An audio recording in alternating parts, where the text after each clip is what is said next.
આજે ઘણા બધા લોકો એવા છે કે જેમને ભૂખ લાગતી નથી, અને એમાં સૌથી નાના બાળકોને તો તમે જુઓ, એમના મમ્મી પપ્પા હોય કે દાદા દાદી હોય, એમની પાછળ પાછળ ઓટા મારે છે ખવડાવવા માટે, ત્યારે એ બાળકો માંડ માંડ ખાય છે. નાના બાળકોને તો સૌથી મોટો પ્રશ્ન છે કે ભૂખ લાગતી નથી. અને તમે જુઓ, અમુક ઉંમરલાયક લોકો હોય, 60 વર્ષથી ઉપરની ઉંમર થાય, 60-65 વર્ષના, તો એ લોકોને પણ ભૂખ લાગવાની ધીમે ધીમે ઓછી થઈ જાય છે. તમને પણ જો ભૂખ ના લાગતી હોય તો સમજી લો, ભવિષ્યની અંદર ગમે તે કોઈ મોટી બીમારીના આપણે ભોગ બની શકીએ છીએ. તો ભૂખ લાગે એના માટે હું તમને આયુર્વેદમાં આપણા ઋષિઓએ કેટલાક ઉપાય બતાવે છે, અને એ ઉપાય તમે જો કરશો નિયમિત, જોરદાર તમને ભૂખ લાગશે. આપણા શરીરમાં જો જઠરાગ્નિ મંદ પડે ત્યારે આપણી ભૂખ ધીમે ધીમે ધીમે ઓછી થઈ જાય છે લાગવાની. અને જઠરાગ્નિ મંદ પડે તો આયુર્વેદમાં કહે છે કે જેનો અગ્નિ મંદ એ માણસ બીમાર કહી શકાય. એને બધા જ પ્રકારના રોગ સમય આવે ત્યારે થઈ શકે છે.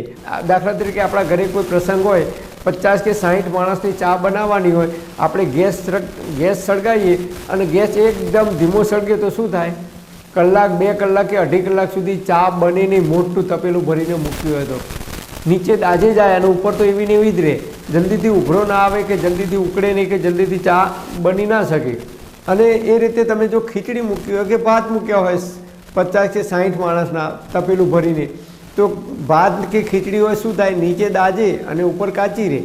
બસ એ જ રીતે આયુર્વેદમાં કહે છે કે આપણો જો અગ્નિ, જઠરનો અગ્નિ, જઠરાગ્નિ જો મંદ પડે તો ખોરાકનું પૂરેપૂરું પાચન થતું નથી, અને અનડાઇજેશન ફૂડ એટલે પચ્યા વગરનો જે ખોરાક છે એની અંદરથી કાચો આમ ઉત્પન્ન થાય છે, અને એ કાચો આમ આપણા બોડીમાં અનેક પ્રકારની સમસ્યાઓનું કારણ બની શકે છે.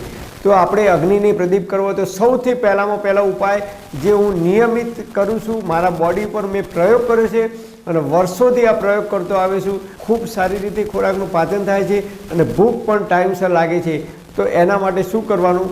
જમ્યા પછી તરત 1 ચમચી વરિયાળી લેવાની, એની અંદર ચપટી જીરું નાખવાનું, ચપટી અજમો નાખવાનો અને ચપટી સિંધ મીઠું, આ 4 વસ્તુનું મિશ્રણ કરી અને દરરોજ ફાંકી કરી જવાનું. સવારે પણ લઈ શકો, બપોરે પણ લઈ શકો અને રાત્રે પણ લઈ શકો. વરિયાળી છે એ અગ્નિ પ્રદીપ કરવાનું કામ કરે છે અને શરીરમાં ઠંડક આપે છે. જીરું છે ફાઇબરથી ભરપૂર છે, એટલે મળ ત્યાગ કરવામાં ખૂબ મદદરૂપ થાય છે. અજમો અને સિંધા મીઠાનું જો નિયમિત સેવન કરીએ તો ક્યારેય પેટમાં ગેસ થતો નથી કે એસિડિટી થતી નથી, કારણ કે એ ખોરાકનું પાચન કરવામાં ખૂબ જ મદદરૂપ થાય છે. હવે જોઈએ નંબર 2. નાના બાળકોને તમારે જો ખવડાવવું હોય તો દેશી ગાયનું શુદ્ધ ઘી ઘરે જાતે બનાવેલું હોય તો એ જ ઘીનો ઉપયોગ કરવાનો છે. બજારમાં જે ઘી આવે છે એ ઘીની આપણે વાત કરતા નથી, કારણ કે કદાચ એ ડુપ્લિકેટ હોઈ શકે, ભેળસેળવાળું હોઈ શકે, એની અંદર કોઈ રસાયણનો કે કેમિકલનો ઉપયોગ કદાચ કરેલો હોઈ શકે. તો ઘરે બનાવેલું દેશી ગાયનું શુદ્ધ ઘી હોય તો ઘી અને દેશી ગોળ ઓરિજિનલ શુદ્ધ કેમિકલ વગરનો, જે માત્ર ચમચીથી જ ખાઈ શકાય એવો રબડી તમને ગોળ મળે ઓરિજિનલ શુદ્ધ, તો એ ગોળ, દેશી ગાયનું ઘી અને એની અંદર ચપટી સૂંઠ પાવડર નાખી એની ગોળી બનાવી રાખવાની, અને આ ગોળી નાના બાળકોને તમે આપશો તો એ બાળકોને ખૂબ અગ્નિ પ્રદીપ થાય છે. ગાયનું ઘી છે એ ક્યારેય ચરબી વધારતું નથી, બોડીમાં તાકાત આપે છે, હાડકાં મજબૂત કરે છે નાના બાળકોમાં, એમના શરીરના વિકાસની અંદર અદ્ભુત પરિણામ આપે છે. ગોળ છે કેલ્શિયમથી ભરપૂર છે, ફોસ્ફરસથી ભરપૂર છે, નાના બાળકોને જલ્દીથી કફ અને શરદી નહીં થવા દે જો નિત્ય ગોળનું સેવન કરવામાં આવે છે. અને સૂંઠ પણ કફ નાશક છે, કફનો દુશ્મન છે.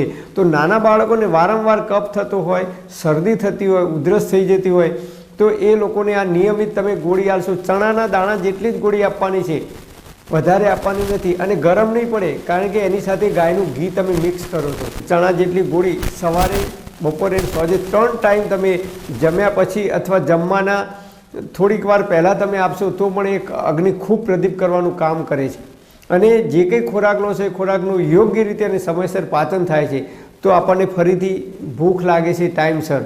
તો આ ગોળી નાના બાળકોને પણ આપી શકો છો, અને જે વડીલો છે, ઉંમરલાયક છે, 60, 62, 70 વર્ષના, એમને પણ નિયમિત આનું સેવન કરી શકાય છે. એની કોઈ આડઅસર નથી બોડી ઉપર. હવે જોઈએ નંબર 3, ત્રિફળા ચૂર્ણ. ત્રિફળા ચૂર્ણ એટલે 3 ફળ, આમળા, બેહડા અને હરડે. આ 3 ફળોથી બનેલું જે ચૂર્ણ છે એ જો ઘરે જાતે બનાવેલું હોય તો એ ખૂબ અતિ ઉત્તમ છે. હું તો દર વર્ષે ઘરે જ જાતે જ બનાવું છું. તો શું કરવાનું ત્રિફળા ચૂર્ણનું? જમતી વખતે જમવાનું પૂરું થાય ત્યારે જે છેલ્લો કોળિયો ખાવાનો હોય એની અંદર ચોથા ભાગની ચમચી તમારે ત્રિફળા ચૂર્ણ નાખવાનું અને ચપટી સૂંઠ પાવડર નાખવાનો. જો ઘરે બનાવેલી સૂંઠ હશે આદુમાંથી તો એ ખૂબ અતિ ઉત્તમ પરિણામ આપશે. કારણ કે બજારમાંથી આપણે જે સૂંઠ લાવીએ છીએ એ આદું સડી ગયેલું હોય, ખરાબ થઈ ગયેલું હોય કે ગમે તેવું ખરાબ પ્રકારનું આદું હોય તો એમાંથી સૂંઠ બનાવેલું હોય છે. અને જે કંઈ તમે દાળ ભાત ખાતા હો કે શાક ખાતા હો કે જે વસ્તુ ખાતા હોય એની અંદર નાખીને ખાશો એ અગ્નિને પ્રદીપ કરવાનું કામ કરે છે અને ખોરાકનું ખૂબ ઝડપથી અને સમયસર પાચન કરવામાં મદદરૂપ થાય છે. બરાબર અગ્નિ જો આપણો શરીરનો પ્રદીપ થશે તો આપણે જે કંઈ ખોરાક લઈશું એ ખોરાકનું યોગ્ય રીતે અને સમયસર પાચન થઈ જશે. પણ હા મિત્રો, તમારે કોઈ ડૉક્ટરની કે વૈદ્યની દવા ચાલતી હોય, લાંબા ગાળાની કોઈ બીમારી હોય, પ્રેગ્નન્ટ મહિલાઓ હોય તો તમારે ડૉક્ટર કે નિષ્ણાત વૈદ્યની સલાહ લીધા પછી આ પ્રયોગ કરવા માટે જરૂરી છે. પરમપિતા પરમાત્મા આપ સર્વેને તંદુરસ્ત અને નિરોગી રાખે એવી હૃદયપૂર્વક મારી પ્રાર્થના. Thanks for watching.